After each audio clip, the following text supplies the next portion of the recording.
করেছিস বলে তার উপর তোর অধিকার আছে এটা তুই ভাবিস না। তবে তো নিজের করাগুলো ছোট হয়ে যায়, খাটো হয়ে যায়। সেই মেয়েটা ভাগ্যের ফেরে আমাদের ঘরে এসে পড়েছিল, আটকা পড়ে গিয়েছিল, আর যাবার কোনো জায়গা ছিল না।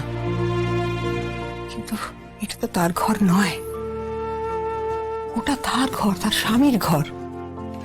যে কোনো কারণেই হোক ওরা দুহাত বাড়িয়ে তাকে মেনে নিয়েছে। সে গ্রামের লোক লাজুর কথায় তার কাজে তাকে নিজের বলে মনে করেছে। এখন লাজুকে তো ওখানেই থাকতে হবে, বাঁচতে হবে।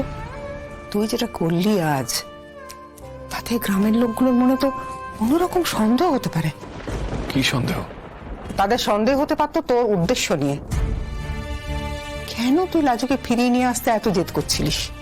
তাদের সন্দেহ হতে পারতো তোর কোনো সম্পর্ক তৈরি হয়েছে লাজুর সাথে। আর সেই সন্দেহটা সবচেয়ে বেশি বিপদে কাকে ফেলতো কৃষ্ণ? তোকে না। আমাদের সমাজে পুরুষদের এসব সমস্যা হয় না, হতো ওই মেয়েটার। তার নামে একটা কলঙ্ক উঠলে তার জীবনটা কি হতো রে দাদা। আমি অনেক কিছু বুঝি, তাও তোকে বলছি, লাজুর ভালো যদি চাস নিজেকে সামনে রাখ। দেখো, আমরা এক প্রকার মনস্থির করেই ফেলেছিলাম আমাদের ছেলেটা সুদেবের আবার অন্য কোথাও বিয়ে দেব। সেইটা মনে করেই তো আমরা এই কিছু কিছু গয়না আবার নতুন করে গড়িয়েছি জানো। এই সামান্য কিছুই করেছি।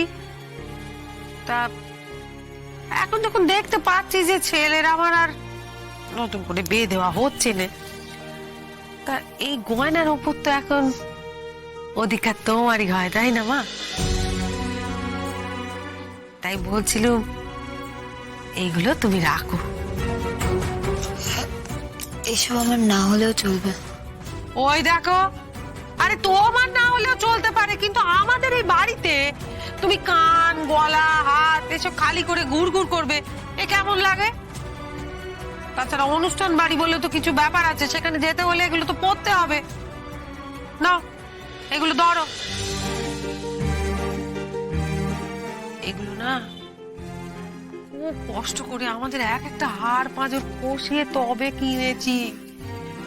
তাই বলছিলাম এগুলো খুব সাবধানে রেখো মা, যত্নে রেখো, কেমন? হুম।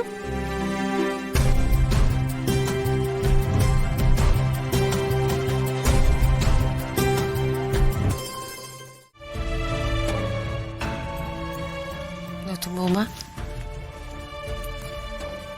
দেখো এই গয়না না মেয়েদের জীবনে সবটুকু।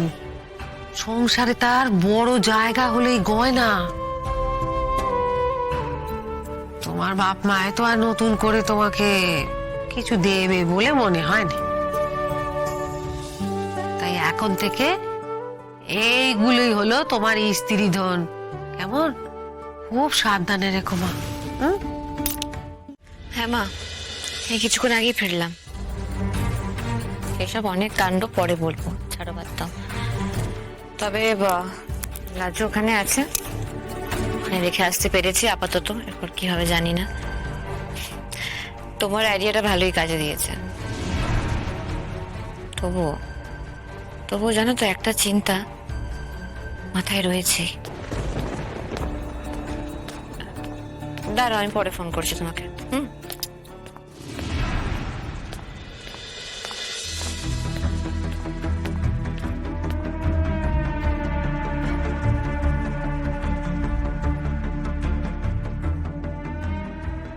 আজ আমার ভুল সহ্যে এতকাল হয়নি, তাই আজ হবে।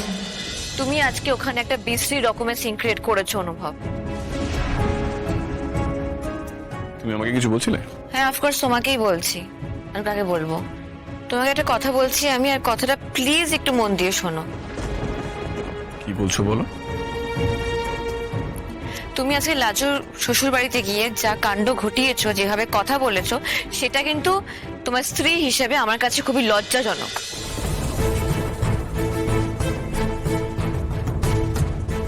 কি কি করেছি আমি ওখানে গিয়ে? দেখো অনুভব, লাজু হাজার হোক একজন অন্য কারোর বউ, তুমি কি করে বলে দাও ওকে নিয়ে চলে আসবে? এটা তো একটা বড় লোকের জুলুম। হোয়াট? বলো তো, মুখ সামলে কথা বলবে। জুলুম? জুলুম করেছি আমি? যেরকম আজ এভাবে দৃষ্টিকটু ভাবে তুমি প্রেশারাইজ করছিলে লাজুকে এই বাড়িতে নিয়ে আসার জন্য, সেটাকে জুলুমই বলে।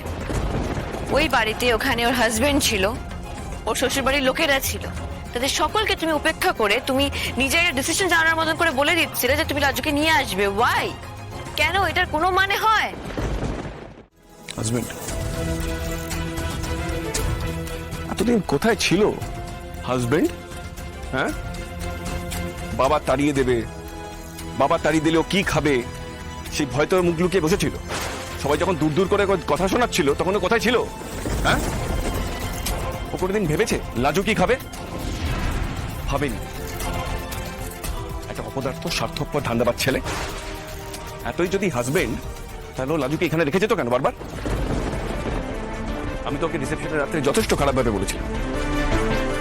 ওর এতটুকু আত্মসম্মান জ্ঞান থাকলে সেই রাত্রে ও রাজুকে নিয়ে চলে যেত।